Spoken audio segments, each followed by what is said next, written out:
एक बार फिर आपका प्रजापति क्लासेस में स्वागत है। आज हम लोग इस क्लास में वर्णमाला क्लास 11 का अध्ययन करेंगे। स्वरों का पूरी तरह से वर्गीकरण हम लोगों ने देख लिया है बेटा। स्वर के बारे में विशेष तथ्य हम लोग देख रहे हैं। स्वर के विशेष तथ्य के बारे में आगे हम चलेंगे। अब अयोगवाह।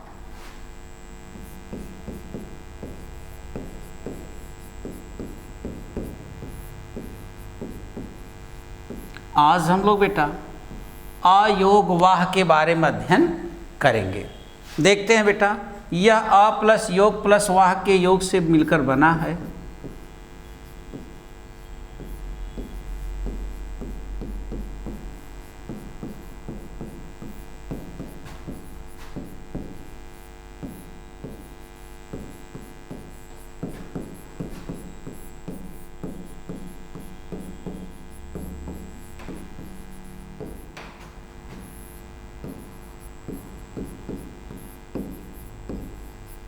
बाबू, यह आ प्लस योग प्लस वाह के योग से मिलकर बना हुआ है। वे ध्वनियां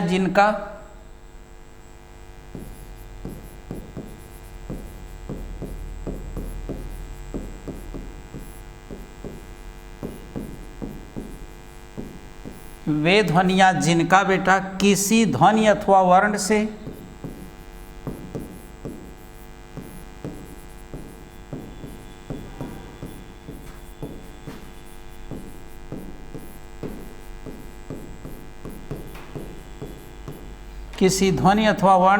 योग न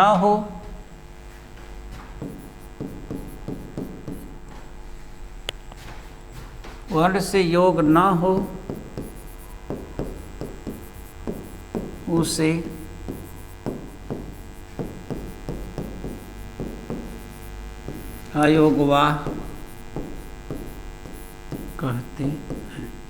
उसे अयोगवाह कहते हैं। इनकी संख्या बाबू, इनकी संख्या 2 होती है। अयोगवाह की संख्या कितनी होती है बेटा? 2 होती है। नंबर 1 अंग और नंबर 2 बेटा आ। बहुत अच्छी जानकारी आपको मिलेगी बेटा। ये जो अंग है ये आ प्लस म के योग से बना है बेटा। दोस्तों मज़ा तो अब आएगा। अंग आ प्लस म के योग से मिलकर बना है। फिर कहता है बेटा आ, ये बेटा आ प्लस ह के योग से मिलकर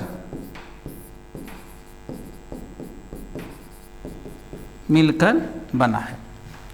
बहुत अच्छी जानकारी बेटा, ध्यान देंगे। आज हम लोग पढ़ रहे हैं बेटा स्वर की कड़ी में अयोगवाह को।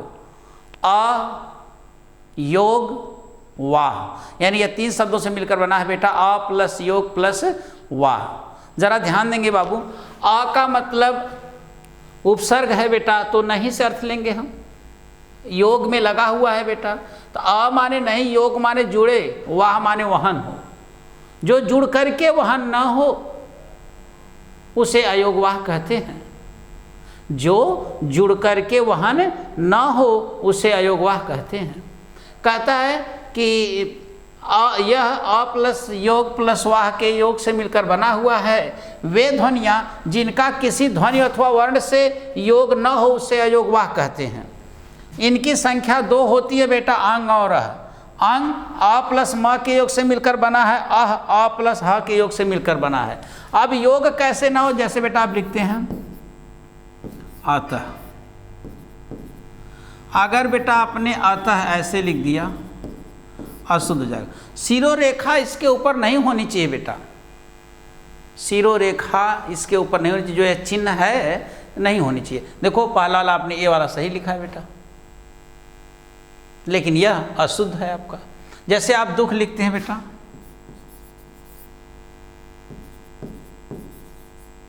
ये सही है बाबू।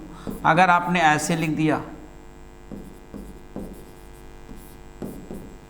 अशुद्ध हो जाएगा। यह सिरो रेखा के नीचे भी नहीं आएंगे, ना किसी वर्ण से ध्वनिया से योग करेंगे बेटा। इसलिए इस बात को बहुत ही माइंडली रखना है आपको। किसी भी वर्ण या ध्वनि से इनका योग नहीं होगा, इन्हें अयोगवाह कहते हैं। बहुत सारी जानकारियां हैं बेटा, एकदम बहुत ध्यानपूर्वक इनको पढ़िए। इनकी संख्या 2 है बेटा, अंग और अह। तो अंग बेटा अ प्लस म के योग से मिलकर बना है, और अह बेटा अ प्लस ह के योग से मिलकर बना है। अब इनकी कहानी स्टार्ट होती, जरा चलेंगे हम लोग। जैसे बेटा आह को ले लो,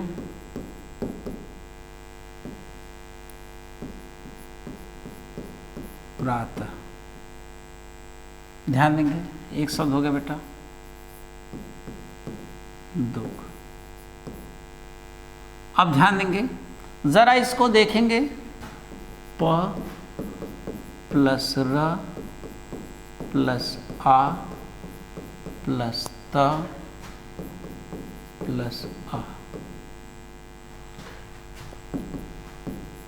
द प्लस ओ प्लस आ प्लस ख।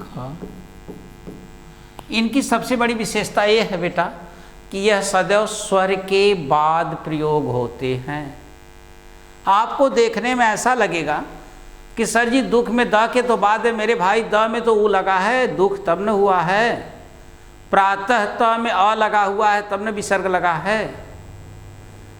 तो बाबू इस बात को आप जानिए कि सबसे बड़ा प्रश्न है बाबू, अंग और ये अयोगवाह 2 हैं।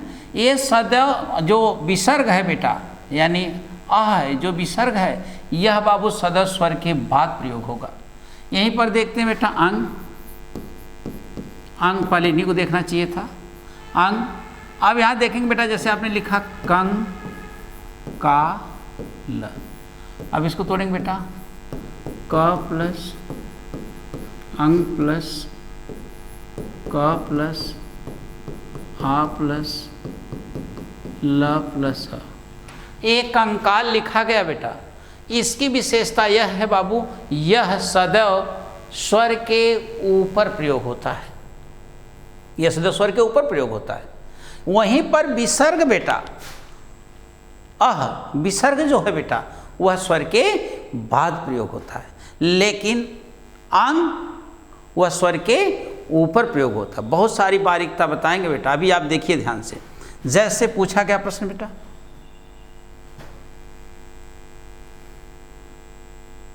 अयोगवाह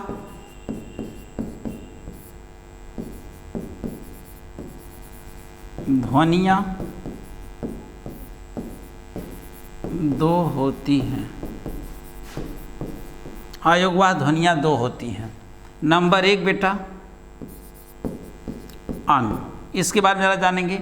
इसको बाबू क्या कह सकते हैं हम, यह नासिक से, नासिका से उच्चरित होता है बेटा एक चीज।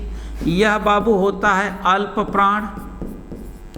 दूसरा प्रश्न याद रखेंगे, फिर यह होता है बेटा सघोष, या इसको आप घोष भी कह सकते हैं। दोस्तों मज़ा तो अब आएगा। अंग, फिर अह बेटा दूसरा जो है, इसको आप कह देंगे बाबू कंठ। आपको विसर्जनीय नाम कंठ है, कंठ बेटा। और यह होता है महाप्राण, और बाबू इसको कह देंगे अघोष, इसको कह देंगे बेटा अघोष। ध्यान देंगे अयोगवाह ध्वनियाँ 2 हैं बेटा, एक कौन है अंग और एक कौन है बेटा अह। अंग कहाँ से बोला जाता है बेटा, नासिका प्राण के आधार पर क्या है अल्प प्राण, घोष के आधार पर क्या है बेटा सघोष। वहीं पर विसर्ग अह, ए बाबू क्या है कंठ है, कंठ से बोला जाता है, महाप्राण है और अघोष है। इतनी बात समझ पाए। हम आज किसका अध्ययन कर रहे हैं बेटा, अयोगवाह का। अ प्लस योग प्लस वाह, जो ध्वनियों के या वर्णों के साथ मिल करके वहन नहीं होता, इसलिए इनको क्या कहा गया बेटा अयोगवाह कहा गया। बात याद रखेंगे। अयोगवाह की संख्या कितनी होती है बेटा? 2। अंग और अह। अंग किसके योग से मिलकर बना है बेटा? तो अ प्लस म से। अह किसके योग से मिलकर बना है बेटा? अ प्लस ह से। बात बढ़िया ढंग से याद रखें बेटा। फिर क्या कहता है? जो अंग है बेटा वह सदैव व्यंजन स्वर के ऊपर प्रयोग होता है और देखने में आपको लगेगा व्यंजन पे लगा, जैसे कंकाल में लगाया ना बेटा, आपको देखने में ऐसा लगेगा कि जैसे ऐसे लिख दिया हमने ना मंगल, बच्चे भ्रम में आ जाते हैं, ऐसा लगता है कि म पे लगा हुआ है। नहीं बेटा, म पे नहीं लगा है, ये सदैव स्वर पे लगते हैं। म प्लस आ के ऊपर लगा है। तो स्वर जो अनुस्वार होते हैं बेटा वह सदैव स्वर के ऊपर लगते हैं और वहीं विसर्ग स्वर के बाद लगते हैं बेटा। अच्छा, फिर उसके बाद हम आगे चलेंगे बाबू, बहुत सुपर जानकारी ध्यान देंगे। ये जो बेटा अंग है इसका ये अनुस्वार, इसको क्या कहते हैं? अनुस्वार। बाबू ध्यान देंगे, अनुस्वार के बारे में जरा जानेंगे बेटा। इनके बारे में पहला प्रश्न आप यह जानेंगे कि यह पंचमाक्षरों ङ य ड़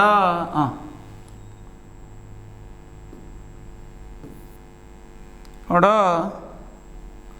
न म, ये पंचमाक्षरों के स्थान पर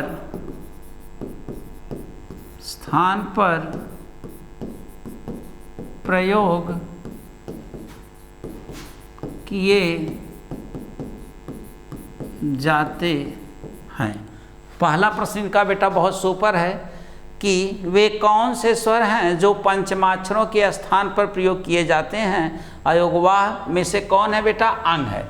जैसे हमने लिख दिया बेटा मंगल, मैं बोलूं कि ये अनुस्वार किस पंचमाक्षर के स्थान पर प्रयोग किया गया है? विकल्प नंबर 1, 2, 3, 4। ड़ के स्थान पर, ङ के स्थान पर, न के स्थान पर, य के स्थान पर। तो आप देखो कैसे पता चलेंगे। आप बेटा ऐसे निकाल लो, म है ना, जैसे ये म लिखा गया है और अनुस्वार है ग ल, आप इसी के नीचे इसको लाइए, यहाँ पर ला दिए। इसके बगल में देखेंगे क्या है? ग। ग का पंचमाक्षर क्या होता है बेटा? ग का पंचमाक्षर ङ। तो अर्थात सर जी इसको ऐसे भी लिख सकते हैं, मंगल को आप ऐसे भी लिख सकते हैं, मंगल। ठीक बेटा, मंगल को आप ऐसे भी लिख सकते हैं। तो पैर पड़े पूरा सर चढ़े, पैर पड़े पूरा सर चढ़े आधा, तो मंगल को आप ऐसे भी लिख सकते हैं बेटा। ध्यान देंगे, जैसे हमने लिख दिया बेटा मंजू। मैं आपसे पूछूं बेटा अनुस्वार की जगह अगर पंचमाक्षर का प्रयोग करना हो तो किस पंचमाक्षर का प्रयोग करेंगे? तुरंत बेटा ध्यान देंगे, इसको यहीं पर उतार लीजिए। जस्ट इसी के बगल में आप देखिए ज का पंचमाक्षर क्या होगा? तो ज का च छ ज झ य, तो कौन सा प्रयोग हो जाएगा इसके लिए बेटा? य। तो ऐसे लिख सकते हैं मंजू।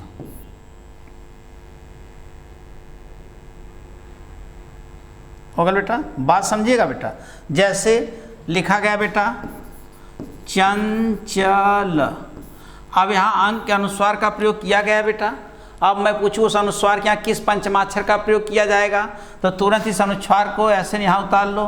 अब इस अनुस्वार को उतार लिए बेटा, उसके बगल में क्या लिखा गया है? च का पंचमाक्षर क्या होगा? च छ ज झ य, अर्थात पंचमाक्षर का प्रयोग करके ऐसे लिखा जा सकता है चंचल। हम समझते हैं कि आप समझते हैं?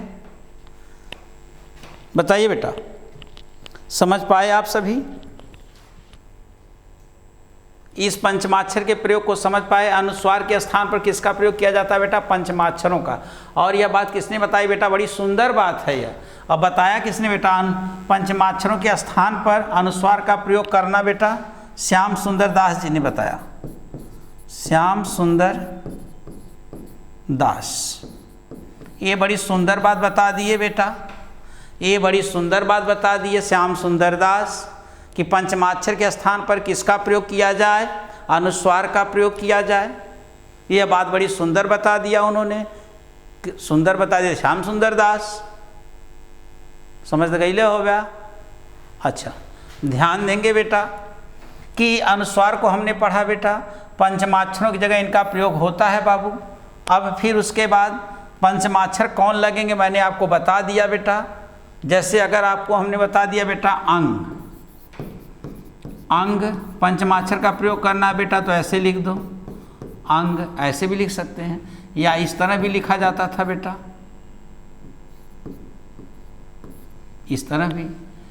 तो पंचमाक्षर का प्रयोग करना मैंने बता दिया, अनुस्वार के स्थान, पंचमाक्षर के स्थान पर अब अनुस्वार का प्रयोग होता है बेटा। वर्तनी के लिए यही काम करेगा बेटा। चलते हैं फिर, इसके लिए क्या जानना है बाबू, अनुस्वार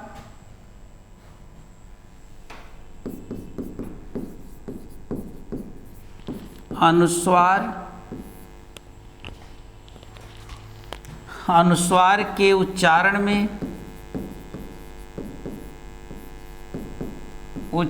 में हवा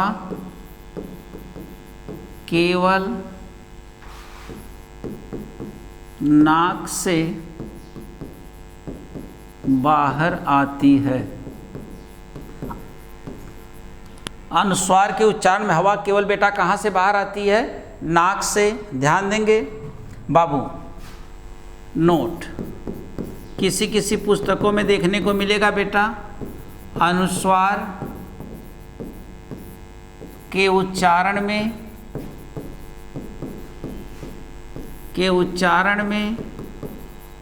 हवा नाक से अधिक तथा मुख से कम बाहर आती है। अब बहुलता बेटा नाक की होती है, तो अनुस्वार के उच्चारण में हवा केवल नाक से बाहर आती है, यानी नाक से ज़्यादा हवा बाहर आती है। ऐसा नहीं कि मुख से नहीं आती, लेकिन अधिकतम नाक से आती है ज़्यादा। तो लोग व्याकरणाचार्यों ने यही मान लिया है कि अनुस्वार के उच्चारण में हवा केवल नाक से बाहर आती है। लेकिन अनुस्वार के उच्चारण में हवा नाक से अधिक तथा मुख से कम बाहर आती है, ये बात भी सही है। तो जहाँ पे हवा ज़्यादा अधिक आती है उसी को मान लेते हैं, उसी को स्थान उच्चारण स्थान हो जाता है बेटा। अच्छा, ध्यान देंगे बेटा, जैसे आप बोलेंगे कंचन मंगल, तो मंगल बोलिए, देखो पहले नाक, यहाँ देख रहे हो मंगल, पहले मुख ना खुले बजाय पहले नाक, देखो मंग। अब आपके बोला ही ना आवत है तो क्या करें हम, मंगल। अब मंगल बोलोगे तो नासिका से बोलना है, तो नकिया जो ना देखो तो पहिना की तरह ये सब फूल जाती हो। कंचन मंगल अलंकार, अलंग एक मतलब हवा नाक से ज़्यादा हो रही है, और नकिया देखा अनुस्वार की ना हो। अब दोनों में जोड़ देने तो विसर्ग हो जाएगी। ये कई छेद वाला अनुस्वार, अब दोनों छेदवा से तू नकिया दूसरे छेदवा से हवा निकाल पैबा, फूकबा भाई, एक निकालते हैं एक नाक के छिद्र से एक, तो अनुस्वार माने एक छिद्र वाला, तो नाक से हवा ज़्यादा निकलेगी, मुख से कम निकलेगी, तो अनुस्वार कहेंगे बेटा। ध्यान देंगे। अच्छा, अनुस्वार से उच्चारण में हवा नाक से अधिक तथा मुख से कम बाहर आती है। अब हम देखेंगे बाबू इसको कि अनुस्वार के उच्चारण में हवा केवल नाक से बाहर आती है, अनुस्वार के उच्चारण में हवा नाक से अधिक तथा मुख से कम बाहर आती है। लगे हाथ इसको देख लेंगे बेटा,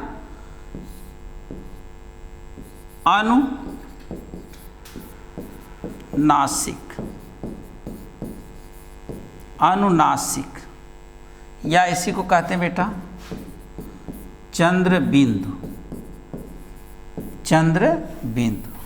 ध्यान देंगे बेटा, नाक और मुख दोनों से हवा, नाक और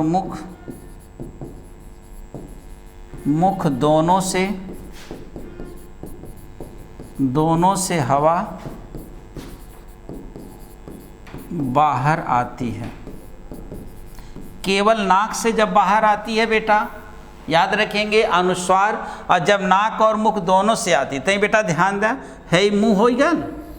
अरे मुंह का सिंबल ना ऐसे बनाओ ने सब, यह मुंह हो गया बेटा और ये नाक हो गई। जब मुख और नाक दोनों से हवा आई थी कौन चिन्ह? अनुनासिक।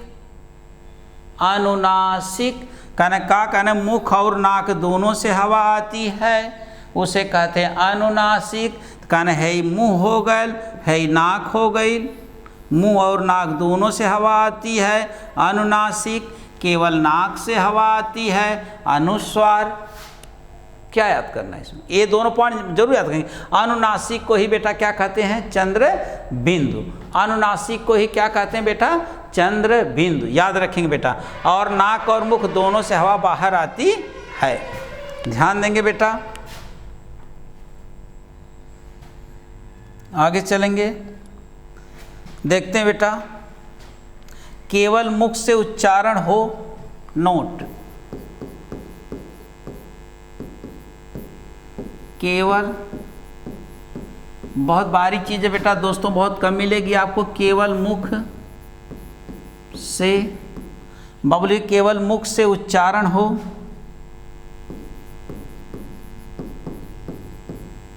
उच्चारण हो तो उसे क्या कहेंगे बेटा? निर्नुनासिक। निर्नुनासिक, निर्नुनासिक, या इसी का नाम है बेटा अनुनासिक। अनुनासिक